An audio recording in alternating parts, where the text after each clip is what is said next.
Hi, I'm Dawn Marie Solis, and I am here with Andrew Arboe, and we are going to be talking about what it's like to advocate for autistic people driving. There are some really unfortunate ideas about there about whether those of us who are autistic should be allowed to drive or able to drive, good at driving, all of that kind of stuff. And Andrew has been doing some wonderful advocacy work in that field. And so, on behalf of INIS 2022 Neurodiversity Conference, Andrew, thank you so much for being with us. Can you tell me a little bit about what you've been doing? Sure do. First off, thank you so much for having me here.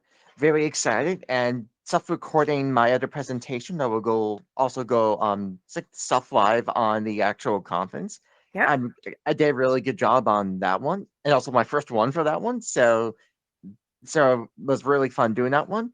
And yeah, I'm excited because I've been kind of looking at autism driving. Almost said it the other way around because it'd be company name, and I have to keep that in mind because it's like almost two different things, except one the company and the other is kind of more just ideas and concepts. But I've been looking at autism and driving for several years now.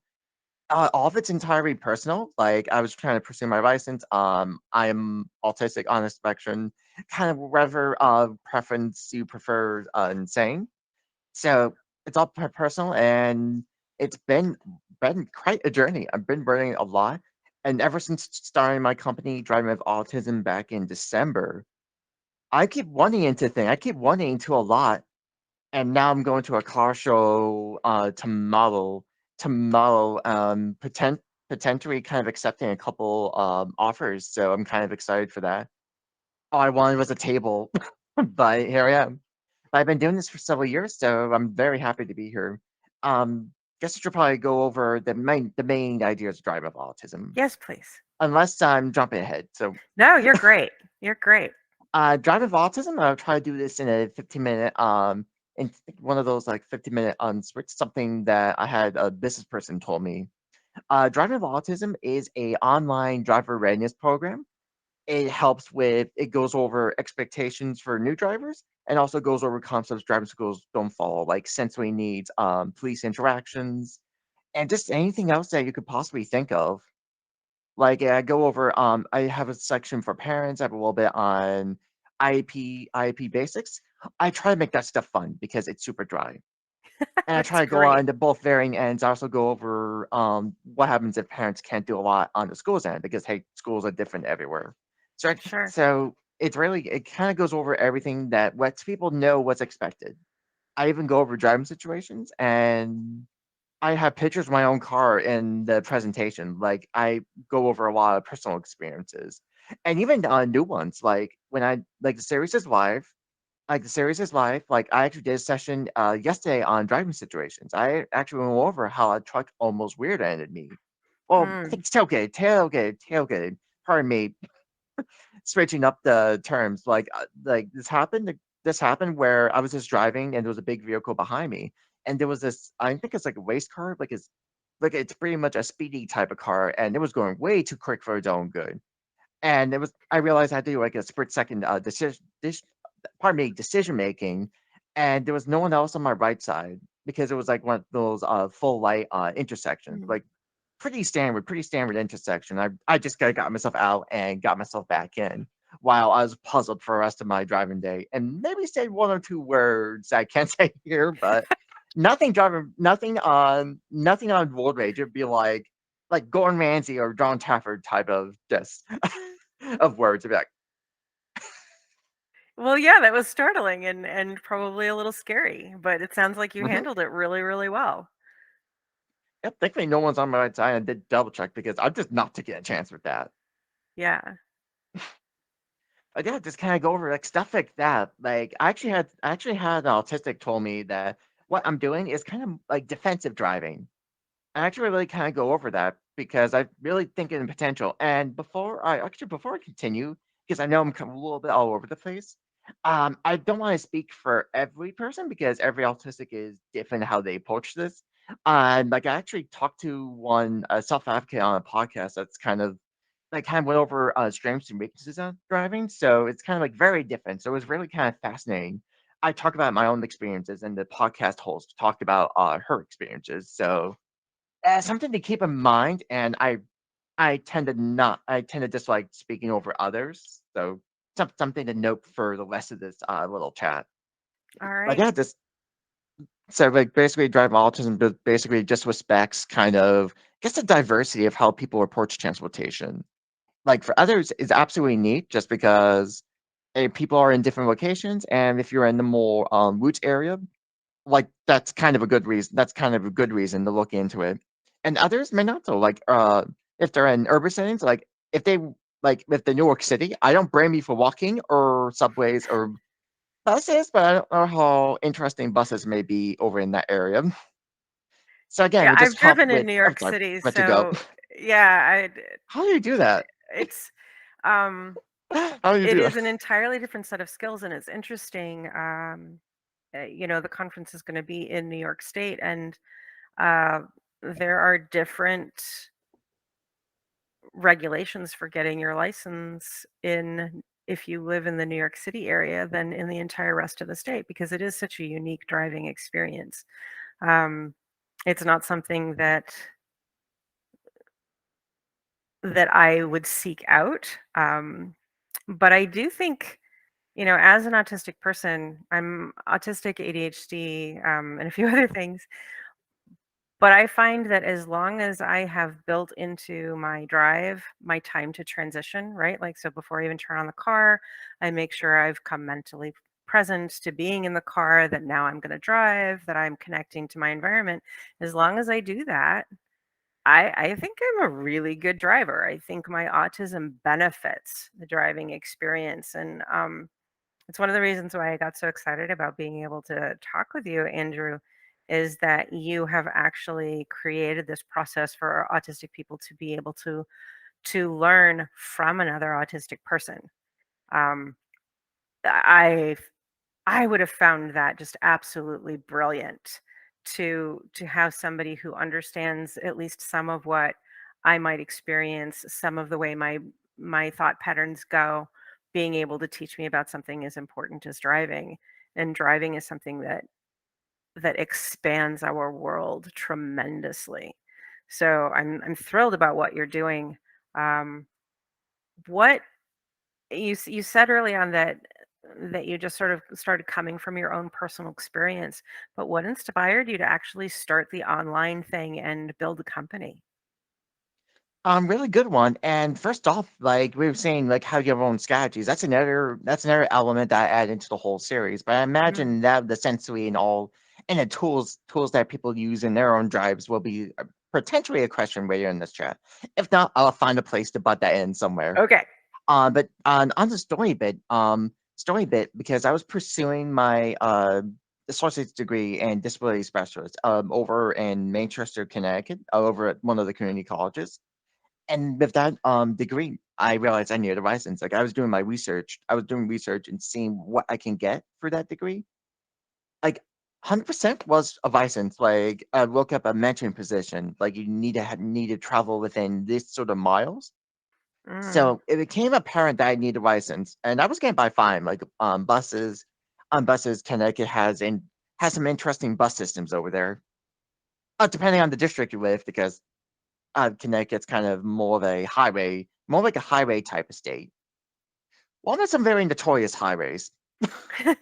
And today I'm driving on 5 to go on Orange, so I'm a little bit dreading that a little bit at 4 or potentially 4 or 5. But I'll see. But I may go a different path. We'll see.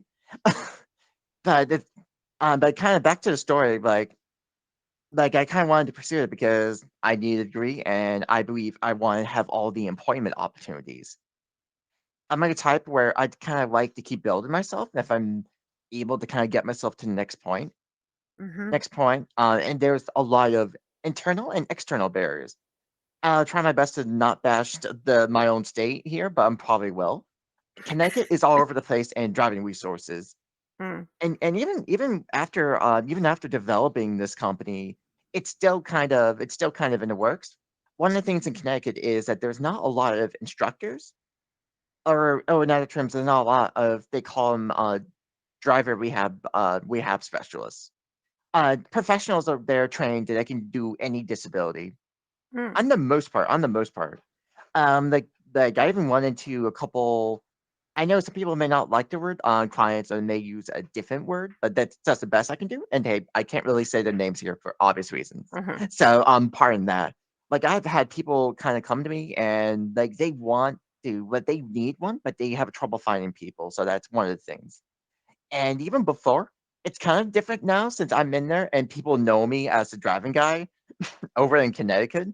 But I attended a lot of disability conferences, autism conferences, anything that you can think of, and a lot of the transportation talks were more on buses. And I'm just gonna say this because again, this is seen by so many people, potentially a lot of people. There's nothing wrong with buses. Yeah. Like one of the things with driving autism is that even like if you choose a different path other than driving, you have to do you. Again, if someone chooses to use subways or walk in New York City, I do not blame them at all. Like, it would make sense. But if they also don't mind going through all that chaos in New York City and drive either way and safe and whatnot, and probably a lot of aggressive driving, I think it's called aggressive defensive driving, a lot of the considering there's a lot that goes on over there. Good for them. Yeah, you have to be I willing think to that take your works. space. You cannot be timid and drive in the New York City area. I actually got my license very close to moving to the Washington, D.C. area. And so Oh most of my. my early driving experience was in uh, a type of driving that I think would be hard for most people. Um, and Like so which side? for me, because that was my early experience, driving almost anywhere else feels pretty okay. So where do we in the DC area? Like where do we practicing driving in the DC area? I've been a couple times and one was back 2019. I saw some of it and it was big. It was definitely chaotic. I don't know what was worse, that or Newark. I kind of no opinion on the DC end because it's been quite a long time. Yeah, yeah, they're very different from each other, but they Mhm, take the similar skills. You do have to be willing to take your space, but also, driving in general just requires us to be very aware of each other. Um, mhm, my dad, I'm convinced that he was autistic. We didn't know while he was alive, but looking back with what I know now, I'm convinced he was. And um, my dad was somebody who really deeply believed that if you're on the road, it's your job not only to take care of yourself, but to take care of the people who are around you. And I really enjoyed that thought about driving because it developed me into a sharer of the road. So I didn't kind of develop the kind of road ragey things that I think sometimes we can develop when we feel like we have to be aggressive or defensive when we drive. That puts us on edge all the time. mhm. So I appreciated my dad's perspective of being driving being a shared experience. You do have to look out for yourself, but you also have to look out for others. Uh, Less as a sign of protection and more as a sign of compassion and care. So that worked for me. That was a good design for me. Might not work for everybody. Exactly, and I'm probably jumping ahead, and I will get back to the story because it's so much, but at the same time, the story kind of adds to what I kind of feel driving is, at least in my perspective. I see driving very just person by person because you can't do a lot on traffic, especially in New York City. Like, good luck kind of control that. If you can pull it off, major props if that ever happens. But it's very person by person, but you can, like when you're inside your car, you can control what you have, like the Hmm. music, or like you were saying before that you kind of preset yourself before actually turning on the car. Like you have actually have a lot. And again jumping ahead, because when I was practicing to drive, like I was trying to figure out what worked for me, while dealing with my own and my dad's anxiety. And because, again, there wasn't a lot of resources in Connecticut, it just added a lot, and Yeah. my dad didn't really know how it looked, and neither did me. Like, there was no Tampa Granite of driving. And this was also before I realized that I didn't really need, like, a spokesperson. It was kinda more like because I didn't have, like, the confidence, I didn't realize that I was blind to that I have it in me to do it. And more apparent, it seems a little ridiculous, but, it was, like, a couple months after I got my license, and I was on vacation, family wedding, back then. I was jet skiing over in South Carolina, and then I was realizing I was having a little epiphany when I was kind of jet skiing under the bridges and throughout for, like, the ocean. Like, I was jet skiing, I realized that some of those characteristics do actually kind of translate into driving when you think about it. Especially in the ocean, and obviously just eyeing if there's any, like, dolphins or not, and making sure you don't run into sea life by accident.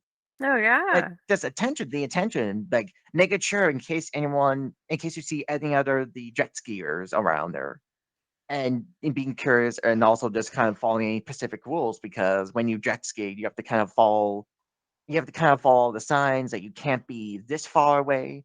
And also when you go under bridges, you can't really go fast under bridges. You have to actually Mm. go a bit slower.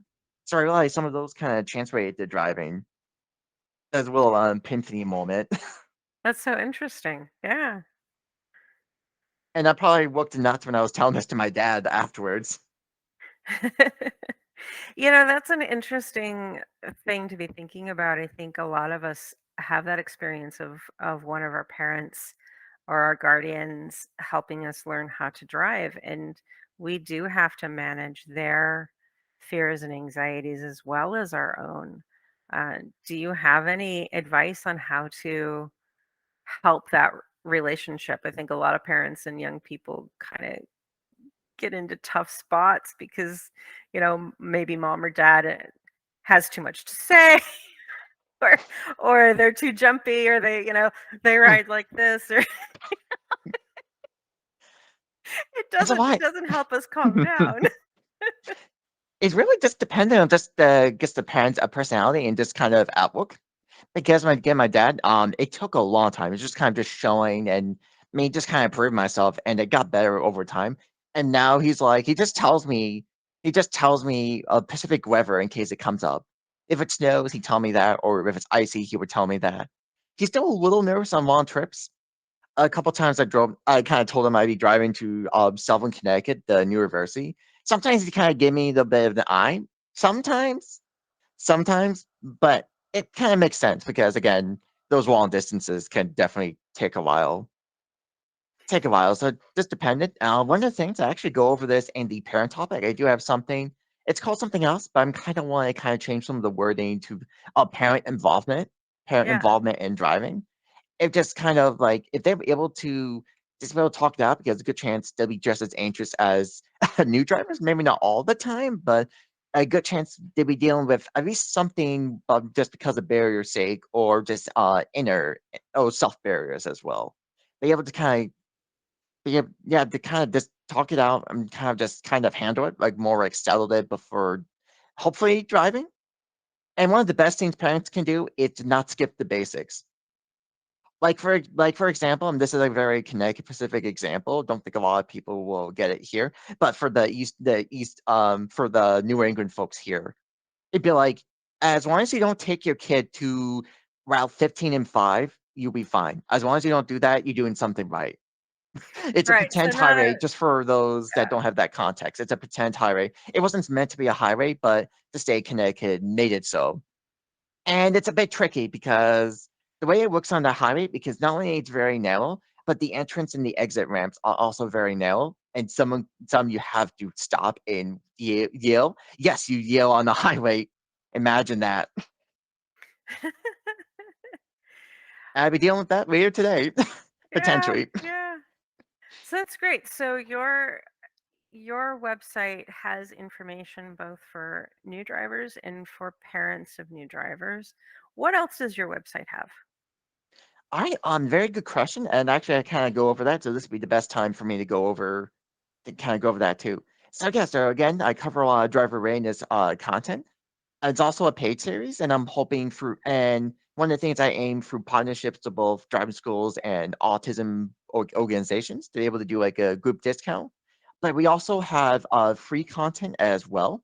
We have a free to download ebook that covers a lot. It's like a preview of the webinar series. That's the best way to describe it. It's also written by me and also had some wonderful graphics done by one of my teammates. It's free to use, and you can really find it on the homepage. We also have a blog where I'm writing a lot of documents. I actually wrote about urban driving. And one of the things I do is I actually have designed a parking spot, at least when I drive to places like Hartford, the state capital, in Connecticut. Like I know a parking lot where it's easy for me to get back to 84, or if I need to kind of do something else. It's just a quick kind of getaway where I don't have to deal with anything extra. And if I have to, it'll be learning experience. But on the most part, it's like you have to just decide and find out what works. So I kind of go over that. So the blog's kind of a lot of that content with the context of autism, and I'm hoping to have one on, hoping to have a new one on a different topic on sensory tools. I'm very excited for that one. In which the sensory topic, that's actually next week that I'll be doing as a live session with folks that signed up for the series. Oh, that's great. That's And great. then to kind of go, oh, I'm sorry, I'd be very quick. Sorry. That's all And right. then and then one of the ideas, one of my ambitions is to have a partnerships with driving schools all around. They can't be without adaptive programs, but if they have adaptive programs, they're welcome too, completely welcome. Trying to attract to a couple, and what I'm hoping is to have certified driving schools in a good amount of states as possible. And because after people complete the series, what I do is I connect with them and go over local resources, knowing how much it sucked that there wasn't a lot on the Connecticut's end. I wanted to make sure people have a way over because while we don't do while we don't really do a lot of in-person content as of right now, outside showing up vendors and hoping in the future do some hybrid classes that maybe some in-person one. It's mostly on the New England end. We'll see because it's kind of post-pandemic. It's life is still pretty weird right now that I'm hoping to kind of just go over just those local resources where people know that there are something they can look at, and because I don't want people to travel within hours and hours, I don't want them to go like over the top. It would kind of go over that and kind of leave it up to them to kind of make that first step. And they'd be like, hey, this is something you could find, like it's entirely up to you and recommended. And then once I partner up with more schools, I'd be like, okay, we've heard them over. So I kind of like a good partner up where if there's anything that they need to do, I'll help them out. Either helping staff, like talking to instructors on Zoom, kind of anything they want. Like it doesn't have to be one or two things. It could be just anything that they just interested in and have a and also the main thing is having like a referral system. They refer people to me for the education piece and I send them back to them and then they do all the other driver ads content. Something that works and I'm still trying with a bunch of people, so it's an ongoing process. Something I want to highlight more because I got a lot of changes to make on that website to make it even better. That's great. While you were talking, I started thinking about the fact that uh, you and I are similar in that we both run our own businesses. And I think that's another thing that isn't as well known about the autistic community. We tend to be kind of entrepreneurial. We find things that we're good at and we go do them and quite successfully. But that doesn't mean that we know everything or that we don't need help. Did you have any kind of advisors when you started your business? Oh, yep, and I see them. I talk to each one just about every day. And one of them is really they actually work for another company in Connecticut, Parent Across the Spectrum, that's also autistic owned. The main person over there is another Andrew. Another Andrew can get a little confusing because I'm also his outreach person. He's also been a major help and this kind of direction based.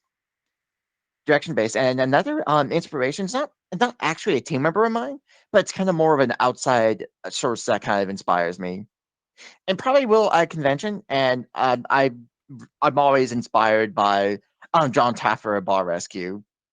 his, and then a little bit of Gordon Ramsay too. Just kind of mostly of his shows like Kitchen Nightmares, of how those kind of show failing businesses and semi turn them around, semi not, because reality TV, that sometimes things don't work out all that well.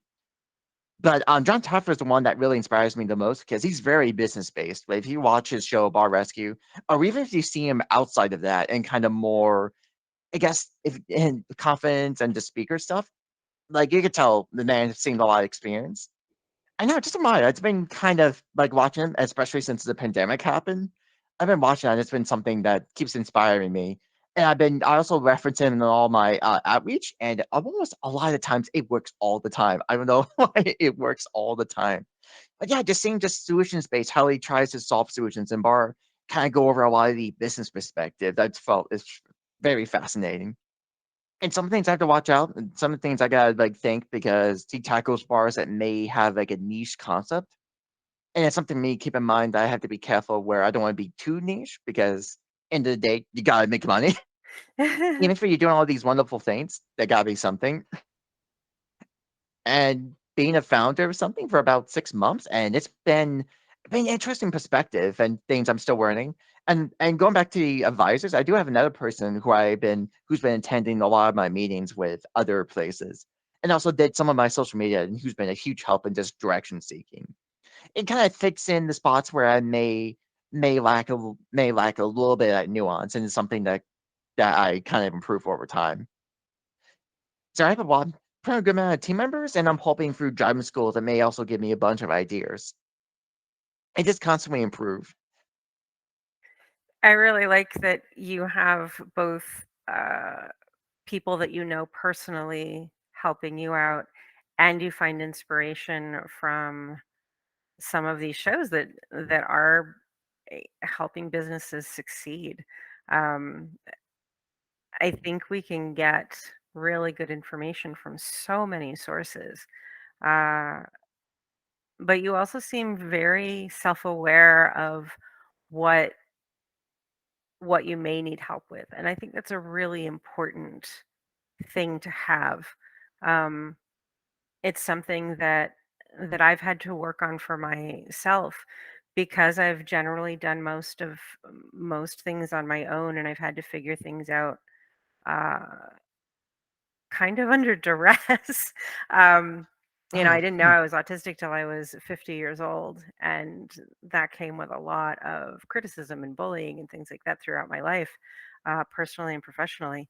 And so I developed a business style that was very insulated, and I didn't ask for help. Learning that I was autistic and recognizing that criticisms came from ignorance and some unfortunate thinking, but their criticism didn't actually make me wrong or stupid or any of those things. It made me feel like I didn't have to protect myself quite so much. And I could start looking for people who could help me and who would have my best interests at heart. And that's been a wonderful, wonderful growth thing for me. So I'm really happy to hear that you're already reaching out to others and you're looking for advice and you have trusted fellows in your sphere. That's great. hmm yeah, I'm getting a little better because it's definitely anxiety ridden. If there's one thing I will say, and things I'm still picking up, and those little days where I feel like everything's kind of going great, and then a few days like, oh, it's the other way around. Yeah, navigating that. Really with the yeah, kind of showing interest, it kind of like snaps me back and like, yeah, this is an idea we're fighting for. Absolutely. Andrew, um, this space that you have chosen to become an advocate and educator in, the idea that not only can autistic people drive, but they can be really good at it and they can be safe members of the road, I think it's really necessary. Um, there's too much misinformation, too much prejudging out there about what it means to be an autistic person. And uh, just since being very out publicly about my own neurodiversity, I have seen people who've known me for years and who have seen the progress and power of my work for years kind of take a little bit of a mental step back, wondering if I'm as capable as they thought I was. And that can be so frustrating because, they know me. They know I've been doing this for almost 30 years. They know the power of my work. But that word autism or ADHD, people don't know enough about it. And so when it comes to life expanding things like driving, we've got a lot of work to do to help the general public understand that this is a privilege that needs to be afforded to many, many more of us than it currently is. Mhm. Oh yeah, just kind of I kind of say it as kind of letting the choice be a thing. Because I was something I always like, and I really enjoyed a kind of like a podcast I went to by a caretaker that has two sons. Two kind of opposite ends, being really careful the wording because people are very precise about the semantics, Hmm. different ends. And I always kind of like that. I was looking at gray area because hey, while there are definitely people that can drive, but there are legitimate reasons why someone may not drive. Either it's something condition that may affect executive functioning too much, or it could be something maybe seizures. Through seizures part could debatably be well, it could be managed on the most part. Like I imagine there's like different levels. I'm trying my best to wording, so bear with me. Like different levels of that. And again, if you feel like you're not safe, it's just kind of looking at different choices where like buses and that. So it's kind of just letting that choice kind of exist, and people have to do them. And I think one some of the best things is just pre-planning what you want to do before life happens, especially like before you're about to age out in the school system. I'm always been a huge person of just know as much as you're doing as much as possible. Yeah, so you get less likely to get stuck somewhere, or at least have be able to come up with a lot of backups as much as you can.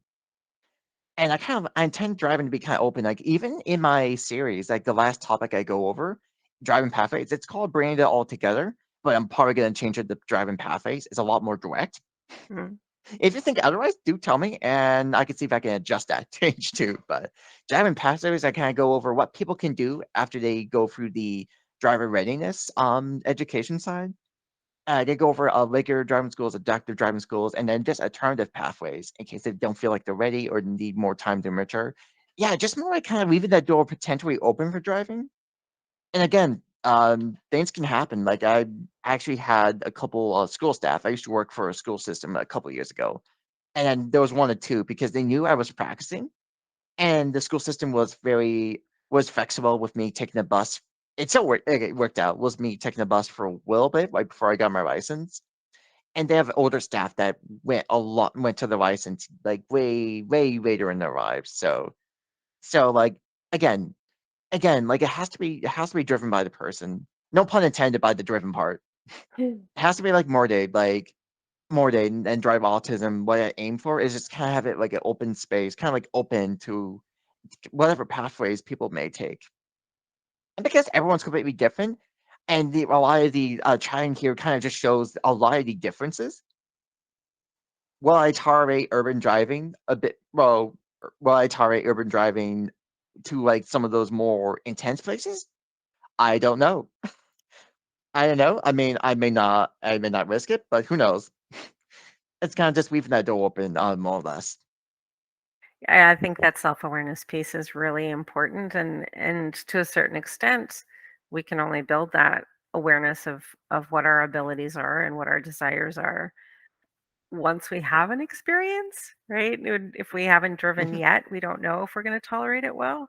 And so if we can find people like you who are coming from the perspective of an autistic identity, and you're sharing your knowledge and your experience, I think that's just such a brilliant thing. And I hope that people watching go check out your website. We will be sure to link to it in the information about the video. And you briefly mentioned at the beginning that in the conference you also have an actual presentation of your work and your site that we will be putting out in the virtual package as well. And for those who are there on the day of, they'll be able to see it in a breakout room. So it's exciting stuff, Andrew. I'm so glad you're doing this work. I think you can inspire not only new drivers and maybe more confident parents, but you can also inspire people who are thinking that entrepreneurialism might be their path for success. Um, Knowing that you're doing it and you're open to growing and changing as you figure it out, that's an amazing thing. So thank you so much for talking with me today. Mhm. Thanks, Steve. And I think there's like one or two things. I know we kind of jumped in and out a lot of times. Oh yeah, sensory tools. I like Oh, to go right. over Okay. that. Yeah. Go for it. Yeah. We don't want to Like you leave were that mentioning, out. like you had like those little. Remind me again, what tools? I think you used some sort of tools that you use just to help you So, with driving. yeah, I have developed skills around, I have pretty high transition needs. And that's something that I had to figure out on my own. As I was learning about my neurodiversity, I realized part of what could go sideways for me when I drove was I hadn't come fully mentally present to the activity. And that's something that I need to manage throughout my life, going from one meeting to the next. A little bit of transition time is really, really good for me where I can consciously close what I was doing and consciously open to what I am doing. So there are a number of skills that I have learned and skills that I teach in my coaching practice to help people uh, be able to come to presence and focus in their tasks and uh, respond well in the moment, those sorts of things. So, your work and my work, Andrew, actually could be lovely little cooperators, because some of the skills that I teach are very, very relevant to driving. Yeah. Mhm. The reason I asked because one of the things that taught me by sensory tools is like items that you can have in your car, and maybe mental strategies just to kind of apply that to. Like technique also could be like like you were saying before, to kind of address your needs to be able to transition to the next thing. It's something that not only it helps with needs, but also makes you kind of comfortable inside the car. Well, we're gonna be in there a lot of times, so you kind of might as well think of it maybe not could be a potential home, but at least kind of a home-like space, probably the better words to say it. And I use a lot of varying tools on my end. I use video game music just to help with hyperfocus. Hyperfocus, something that helps me out. It doesn't distract me. Only a few times I turn it off is in case of intense traffic in case especially on highways, and it doesn't have to be music, it could also be, podcast or even old radio shows, like, I actually have, classic Hollywood movies in a video adaptation, like video adaptation versions of stuff like, Wizard of Oz, It Happened One Night, some Sunset Beauregard. There was, like, a resource fair I went to, and I listened to a Hitchcock movie, Alfred Hitchcock's, Strangers on a Train. A good hour. I drove that through, 15.5 in Connecticut and to Fairfield, and I enjoyed every second of it. A good hour drive. That's such That's a one neat thing I idea. do. Oh my goodness. I'm going to have to go look that up. I didn't know you could listen to classic I movies. can, um, I can hook you up with that after this recording, That you would be know? great. Maybe we'll include that link in the description of this talk. I think a lot of people would enjoy that, being able to listen to classic films. Yeah, and it doesn't have to be like the audio side. Like even it could simply be items. Like everyone, like you all see the plushes. I actually have a plush of a video game character that's kind of like hanging in the little top part. And if you're worried about plushes, like, a good amount of cars always have a plush. Yep. Or either that, or try to think of it as try to find that Pokemon somewhere while driving. Because sometimes I see the Pokemon plushes, like a Pikachu or something. So, the plushes part is not unusual if you get something and if you don't mind, like, it's something you could use, or even, like, or it can even be, like, a slight, fidget, like, I'm actually fidgeting with a little, like, bracelet here right now. And, like, if I'm stopped somewhere, traffic-wise, let's say stopped red light, have a hand on the steering wheel for obvious reasons, and obviously I'm looking like this and just kind of just eyeing the lights here, be like, kinda my other hand would be fidgeting this, and it's something that kinda works over time. And I've been told by other people that other people do is either they could kinda chew gum, something I've heard, and just kind of just be creative with tools you have there. If you have like a scarf, you could kind of fidget with the little scarf, doing the whole obviously your hand on the steering wheel, may I add. But it's kind of like I can go over that because I think there was a lot of potential in figuring out the tools. And again, could also ease off the sensory needs because driving is very sensory based. But again, that also just helps you kind of and custom and to kind of use your example, kind of help with the transition to each one. Because there's a lot of multiple steps. And if you try to think about it, it's a lot. Yeah, and driving can feel like too many steps. Um, all the things that you need to remember, but that's where practice comes in, and some of those Mhm. things can become not unconscious, but not feel so much like a fresh decision every time you're in the car. Um, so yeah, I'm glad. Thank you for remembering to do that. That's an important part. I always, Being I'm sorry, I wait until then. I always love talking about the sensory side. And it's gotten to the point where tomorrow for the car show I'm going to, I'm experimenting with a little bowl of sensory items. Like I have like a plush there. I have like a CD that's like CD. I might switch to a gaming one. I also have a Christmas music Christmas Christmas music CD where I just put in a little note card podcast just to show the potential. Can I just show the potential of this tools? And then they can still be practical, like sunglasses in case some ways, and even high beams. High beams do affect me. I had to train my eyes to kind of look a specific way, and not everyone turns them off. So so they can be practical too, like very practical. Even like grip gloves. I think I know a friend that uses driver gloves, and then something that just helps. Especially he's kind of more into like the high tech side, or just the more advanced side of driving. That's great. Well, Andrew, this has been a lot of fun. I really appreciate you taking the time with me, and we definitely will be linking to your site and to any other resources you would like to offer. And I look forward to hopefully getting more people in touch with you because what you're doing is so important. Thank you so much.